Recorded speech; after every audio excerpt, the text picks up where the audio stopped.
Assalamualaikum warahmatullahi wabarakatuh. Di pertemuan kedua untuk mata pelajaran matematika belajar di rumah aja, kita akan membahas terkait dengan soal-soal yang berkaitan dengan bentuk aljabar. Pertama-tama kalian tulis dulu nama, kelas, dan tanggal pemberian tugas di kolom yang sudah disediakan ya. Ini nama, kalian tulis dengan nama kalian masing-masing.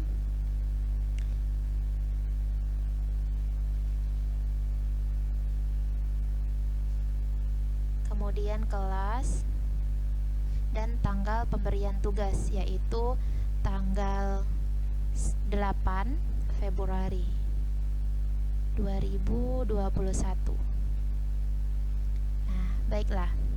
Sesudah kalian menuliskan nama, kelas, dan tanggal pemberian tugas, kalian untuk langkah selanjutnya itu wajib menempelkan kertas yang telah diberikan di buku catatan matematika. Sebelum ditempelkan, silakan kertasnya digunting terlebih dahulu, kemudian baru ditempelkan ke kertasnya. Baiklah, untuk contoh soal yang pertama yang akan kita bahas yaitu ada M laki-laki dan N perempuan di sebuah parade. Setiap orang membawa 2 balon. Bentuk yang menyatakan jumlah balon di parade tersebut adalah, berarti kita sudah tahu bahwa variabel yang dimisalkan di dalam soal itu ada M sebagai laki-laki ya. Jadi kita tulis dulu M itu sama dengan laki-laki. Kemudian ada N itu sama dengan perempuan. Mestinya ini banyak laki-laki dan banyak perempuan ya. Nah, setiap orang membawa 2 balon. Berarti kan kalau kita lihat dari kalimat nomor 2, karena di sini kan ada laki-laki dan perempuan, berarti setiap laki-laki membawa balon.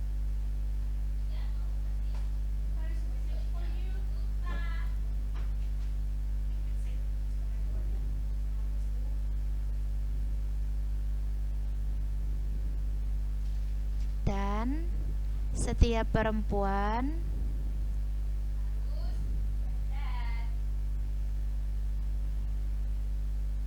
membawa 2 balon juga.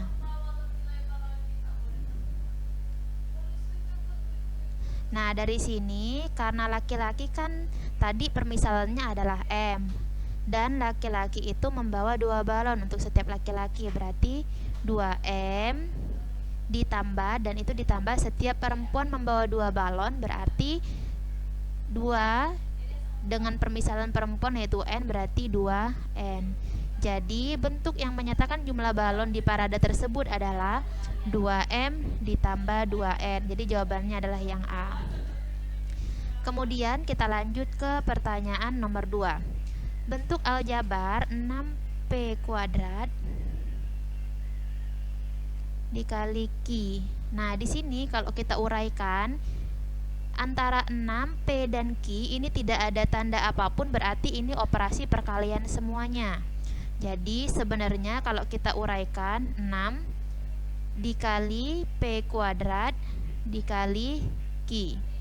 Nah, kemudian P kuadrat kita uraikan lagi. Kalau misalkan di pilihan jawabannya itu belum didapatkan jawabannya, kalau kita cek ternyata ada ya, 6 dikali P kuadrat dikali Q, maka pilihan jawabannya adalah C. Namun kalau misalkan belum ada jawabannya, maka P-nya kita uraikan, di mana P kuadrat itu adalah perkalian P dengan dia sendiri, jadi P kali P dikali Q. Nah, ini bentuk penguraiannya. Nah, kemudian kita lanjut ke soal nomor 3. Fandi ingin mengetahui umur pamannya. Umur pamannya 3 lebih mudanya. Jadi di sini umur pamannya 3 lebih muda dari umur ayahnya. Dia menulis masalah tersebut dalam bentuk persamaan A sama dengan B ditambah 3. Nah, kalau misalkan kita lihat umur pamannya 3 lebih muda daripada umur ayahnya, otomatis pamannya itu berumur lebih muda daripada ayahnya. Mudanya itu sebesar 3 tahun. Nah, dari sini kalau kita lihat ke bentuk persamaannya, yaitu A sama dengan B ditambah 3, berarti umur si A ini sama dengan umur si B ditambah 3 tahun. Jadi A sama dengan umur B ditambah 3 tahun. Nah, kalau kita lihat, ketika umur pamannya 3 tahun lebih muda daripada umur ayahnya, otomatis umur ayahnya 3 tahun lebih tua daripada umur paman. Nah, dari sini kita langsung bisa mengetahui, oh ini merupakan umur ayah dan ini merupakan umur paman. Gitu. Baik. Nah, berdasarkan tadi yang sudah kita tetapkan, di mana kan A itu sama dengan B ditambah 3 ya. A itu adalah umur paman, umur ayah, B itu adalah umur paman. Karena kan ayahnya 3 tahun lebih tua daripada paman, atau umur pamannya 3 tahun lebih muda daripada ayahnya. Jadi kalau 3 tahun lebih tua itu artinya ditambah, kalau 3 tahun lebih muda berarti dikurang. Nah, dari sini kita bisa menentukan huruf B dimisalkan sebagai, kalau kita lihat, maka huruf B itu dimisalkan sebagai umur paman. Jadi jawabannya adalah D, yaitu umur paman. Kemudian untuk soal yang keempat, koefisien AB pada bentuk aljabar AB kuadrat dikurang 4AB ditambah 3 adalah. Nah, sebelum kita menentukan berapa koefisien dari yang ditanya, yaitu koefisien AB, kita tulis dulu bentuk aljabarnya, yaitu AB kuadrat dikurang 4AB ditambah 3. Nah, di sini kalau kita lihat ada 3 suku yang ada di aljabar ini. Ketiga suku ini dipisahkan oleh tanda tambah atau kurang. Jadi ini suku pertama, kemudian ini adalah suku kedua, dan yang ini adalah suku ketiga. Jadi bentuk aljabar ini memiliki 3 suku. Nah, kemudian ketiga suku ini memiliki yang namanya variabel. Variabel itu kalau dimisalkan dengan huruf. Nah, di sini ada 2 suku yang memiliki variabel, yaitu suku pertama di mana variabelnya AB kuadrat, dan suku kedua variabelnya adalah AB. Sedangkan suku ketiga ini tidak ada variabelnya, maka ini namanya adalah konstanta. Jadi konstanta itu adalah angka yang tidak disertai dengan variabel. Variabel itu biasanya dimisalkan dengan huruf. Nah, kemudian di sini untuk yang di suku pertama ini merupakan variabel di mana angka yang berpasangan dengan variabel ini dinamakan dengan koefisien. Nah, kemudian kalau kita lihat, jika tidak ada angka apapun di variabel ini, maka bukan berarti tidak ada koefisien, tetapi ada koefisiennya, yaitu 1. 1 itu tidak dituliskan. Maka untuk suku pertama AB kuadrat memiliki koefisien 1 dengan variabel yaitu AB kuadrat. Kemudian untuk suku kedua itu memiliki koefisien min 4AB, berarti koefisiennya adalah angka yang menyertai suku itu, yaitu min 4. Di depannya ada tanda minus ikut. Kemudian variabelnya apa? Variabelnya adalah AB. Nah, karena pertanyaannya koefisien AB pada bentuk aljabar AB kuadrat dikurang 4AB tambah 3, maka koefisiennya adalah negatif 4. Kita lanjut ke soal nomor 5, yaitu konstanta pada bentuk aljabar 2P kuadrat dikurang 3Q ditambah 4P kuadrat kali Q dikurang 5. Nah, sebelum kita menentukan konstanta, kita lihat terlebih dahulu untuk mengulang pemahaman kita terkait dengan bentuk aljabar. Ada berapa jumlah sukunya? Ada 1, 2, 3, 4 ya. Jadi di sini ada 4 suku. Nah, kemudian ada berapa suku yang mengandung variabel? Ada 1, 2, 3. Kenapa? Karena ketiga suku ini ada hurufnya. Biasanya variabel itu dilambangkan dengan huruf. Kemudian yang tidak ada hurufnya sama sekali itu namanya adalah konstanta. Jadi di sini konstantanya hanya 1, yaitu sebesar negatif 5. Negatif 5 ya. Jadi tanda negatif di depan angka 5 itu ikut ke 5. Jadi namanya negatif 5. Jadi konstanta dalam bentuk aljabar ini hanya negatif 5. Sedangkan 2 yang menyertai P kuadrat ini namanya adalah koefisien. Begitu juga min 3 dan plus 4. Begitu. Sedangkan variabelnya ada P kuadrat, kemudian ada Q, kemudian ada P kuadrat Q. Baiklah, kita lanjut ke soal nomor 6, di mana pertanyaannya adalah diketahui bentuk aljabar 3A kuadrat dikurang 4B kuadrat tambah 2. 3A kuadrat dikurang 4B kuadrat ditambah 2. Pertanyaannya adalah banyak suku pada bentuk aljabar tersebut adalah. Kalau kita lihat di sini, untuk menghitung banyak sukunya itu berarti kita lihat pemisahan antara tanda penjumlahan dan pengurangan. Kita lihat di sini ada beberapa, ada 1, ada 2, dan ada 3. Jadi di sini banyak sukunya adalah 3 suku. Nah, kemudian kita lihat di sini ada berapa jumlah variabelnya? Variabelnya ada 2 ya. Untuk variabelnya ada 2. Ini hanya sekedar informasi aja, yaitu A kuadrat dengan B kuadrat. Kemudian ada koefisien, di mana koefisien itu adalah angka yang berpasangan dengan variabel. Di sini ada angka 3 dan angka negatif 4, juga ada 2.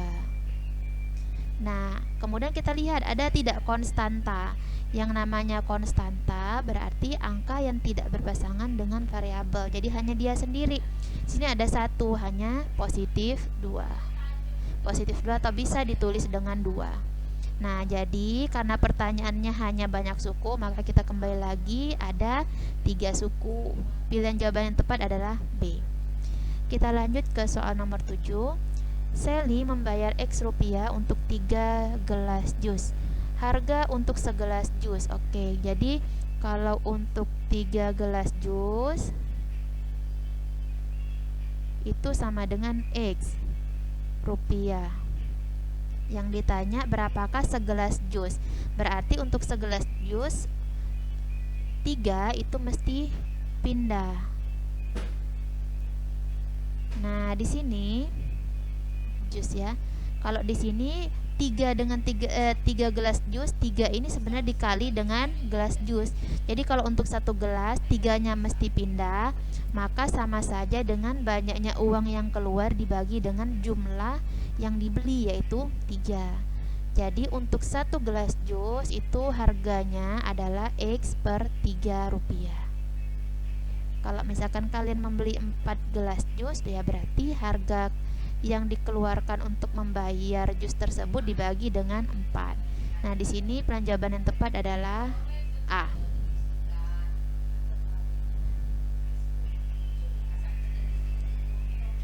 Baiklah, sekarang kita lanjut ke soal nomor 8, di mana soal nomor 8 ini menanyakan tentang atau membahas tentang umur Coki dan Ferry sekarang berturut-turut X tahun dan Y tahun. Berarti kalau di sini kita bisa menuliskan karena dimulai dari umur Coki ya, berarti umur Coki itu permisalannya X, umur Ferry-nya kan ditulis belakangan, maka ini dimisalkan dengan Y. Jadi jangan sampai ketukar untuk menentukan manakah simbol untuk umur Coki dan manakah simbol untuk umur Ferry. Jadi X itu adalah umur Coki, kemudian Y itu adalah umur Ferry. Jumlah umur mereka berdua 10 tahun yang akan datang. Berarti kalau umur mereka berdua dijumlahkan, jumlah umur mereka berdua 10 tahun yang akan datang, berarti X ditambah Y, karena di sini kan jumlah umur mereka. Jumlah itu berkaitan dengan penjumlahan atau tanda tambah. Mereka itu berarti umur Coki ditambah umur Ferry, karena di sini kan hanya mereka berdua yang ada di soal nomor 8. Kemudian di sini ada 10 tahun yang akan datang. Kalau 10 tahun yang akan datang berarti 10 tahun ke depan. Kalau 10 tahun ke depan berarti ditambah 10. Kalau 10 tahun ke belakang berarti dikurang 10. Jadi jumlah umur mereka berdua 10 tahun yang akan datang itu bisa dibuat ke dalam bentuk aljabar, yaitu X ditambah Y ditambah 10.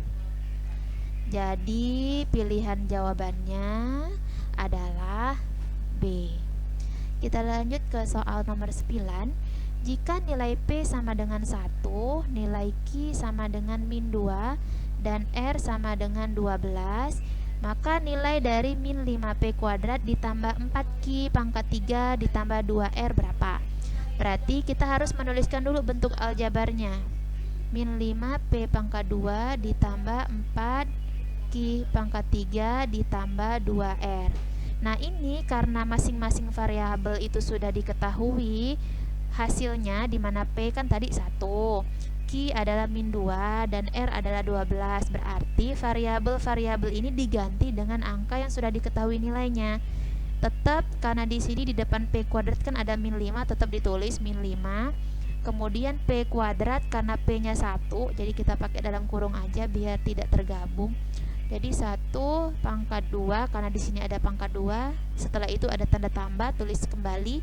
Ada angka 4, tulis kembali. Ada Q, Q-nya kita ganti dengan min 2 sesuai dengan yang ada di soal. Karena di sini ada pangkat 3, maka min 2-nya juga dipangkatkan 3. Ditambah ada angka 2 dikali dengan R, bisa kita ganti dengan 12. Nah, kemudian dari sini yang di dalam kurung dikerjakan terlebih dahulu, di mana 1 pangkat 2 itu artinya 1 kali 1, berarti min 5 dikali 1 kali 1 berarti hasilnya 1. Ditambah 4 min 2 pangkat 3 itu berarti perkalian min 2 sebanyak 3 kali. Min 2 dikali min 2 dikali min 2 ditambah 2 kali 12 yaitu 24. Min 5 kali 1 hasilnya tetap min 5. Sedangkan ini kita kerjakan yang di dalam kurung terlebih dahulu.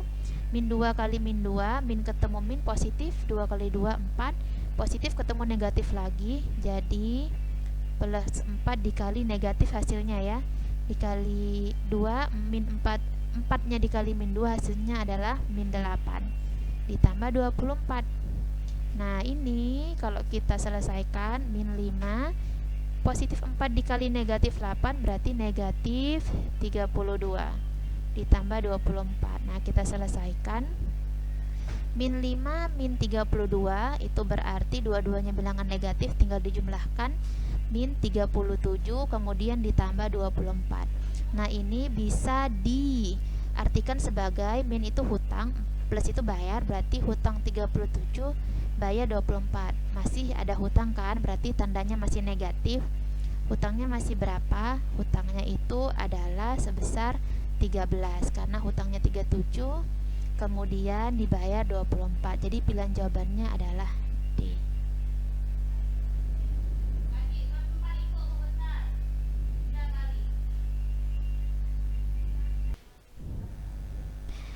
Baiklah, kita lanjut ke soal nomor terakhir, yaitu soalnya adalah KPK dan FPB dari 18 A pangkat 2 B pangkat 3 dan 12 A pangkat 3 B berturut-turut adalah. Baiklah, nah untuk mencari KPK FPB nya berapa, pertama-tama kita harus uraikan terlebih dahulu setiap aljabar yang ada di sini. Untuk yang pertama 18 A pangkat 2 B pangkat 3 itu bisa diubah menjadi 18 dikali A kuadrat, itu kan berarti A kali A. B pangkat 3 itu berarti B kali B kali B. Nah, di sini 18-nya itu bisa diuraikan lagi. Diuraikan lagi menjadi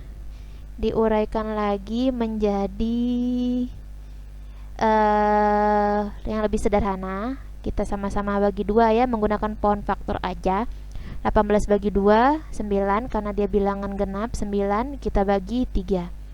Jadi 2, 3, 3, penguraiannya adalah 2 kali 3 kali 3. Kemudian kita masukkan kembali lagi, kali A, kali A, kali B, kali B, kali B. Nah, ini adalah hasil yang paling akhir.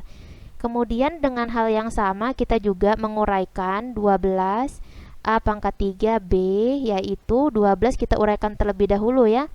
12 itu bisa dibagi 2 yaitu 6. 6 itu bisa dibagi 2 yaitu 3. Jadi penguraian dari 12 itu sendiri yaitu 2 kali 2 kali 3, kemudian baru A pangkat 3, A kali A kali A, kemudian kali B.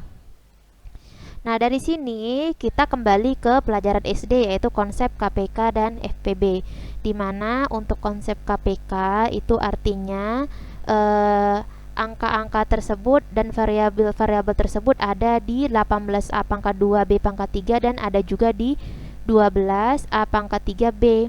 Nah, kalau kita lihat di sini ada angka berapa saja? Di sini ada angka 2. Yang di 18-nya angka 2-nya ada 1, sedangkan di 12-nya angka 2-nya ada 2. Kita pilih pangkat yang paling besar atau jumlah yang paling banyak. Maka untuk KPK kita pilihnya adalah 2 kali 2. Kemudian ada angka 3. Di sini untuk di 18A kuadrat B pangkat 3, angka 3-nya ada 2. Sedangkan di satunya lagi angka 3-nya ada 1. Kita pilih yang paling besar banyaknya, yaitu 3 kali 3 yang atas ya. Nah, kemudian kita lihat ada A juga. Kita tentukan mana yang paling banyak, itulah yang kita pilih. Di 18A kuadrat B pangkat 3 yang paling yang A-nya ada 2, sedangkan di 12A pangkat 3B A-nya ada 3. Jumlah yang paling banyak ada di bawah, maka KPK-nya A dikali A dikali A. Yang terakhir ada B juga. Untuk di 18A kuadrat B pangkat 3 itu B-nya ada 3, sedangkan di 12A pangkat 3B B-nya hanya ada 1. Kita pilih yang paling banyak jumlahnya, yaitu B-nya ada 3. Nah, ini untuk KPK. Jadi kalau kita hitung ulang lagi, 2 kali 2 4 kali 3 12 kali 3 36. Kemudian A-nya ada 3, berarti A pangkat 3, dan B-nya ada 3, berarti B pangkat 3.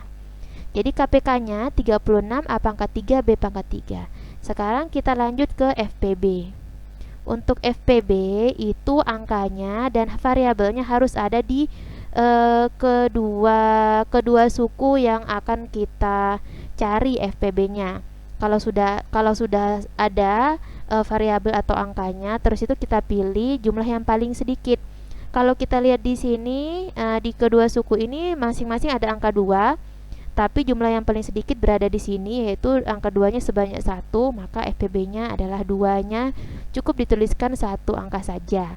Kemudian di dua suku ini juga ada sama-sama ada angka 3, di mana yang atas angka 3-nya ada 2, yang di bawah angka 3-nya ada 1. Kita pilih jumlah yang paling sedikit, yaitu yang di bawah angka 3-nya ada 1. Kemudian di sini ada A juga. A-nya yang di suku pertama ada 2, kemudian di suku yang kedua ada 3. Kita pilih jumlahnya yang paling sedikit, yaitu ada 2. Dan yang terakhir B, sama-sama ada B, dengan di atasnya ada 3, B-nya di bawahnya ada 1. Kita pilih yang paling sedikit, yaitu cuma 1. Nah, kalau kita gabung 2 kali 3 itu 6, A kali A itu A pangkat 2, B tetap ditulis sendirian ya, karena tidak dikali dengan siapa, karena tidak ada pasangannya gitu, tidak ada variabel B yang lain. Jadi biarkan seperti itu. Jadi untuk FPB hasilnya adalah 6A kuadrat B. Dari sini kita bisa menentukan pilihan jawabannya, yaitu C, yang bersesuaian dengan apa yang sudah dibahas. Baiklah, sekian pembahasan pada pertemuan 2 ini. Semoga kalian semua memahami apa yang sudah Ibu jelaskan ya. Kemudian tadi ada di soal nomor 3 atau nomor 4 kalau nggak salah itu tidak bersesuaian ya dengan apa yang dinilai. Nanti insya Allah akan dikoreksi kembali. Terima kasih. Kalau misalkan ada yang mau ditanyakan silahkan ketik di kolom komen atau melalui WA group. Assalamualaikum warahmatullahi wabarakatuh. Jangan lupa subscribe. Oke, bye-bye.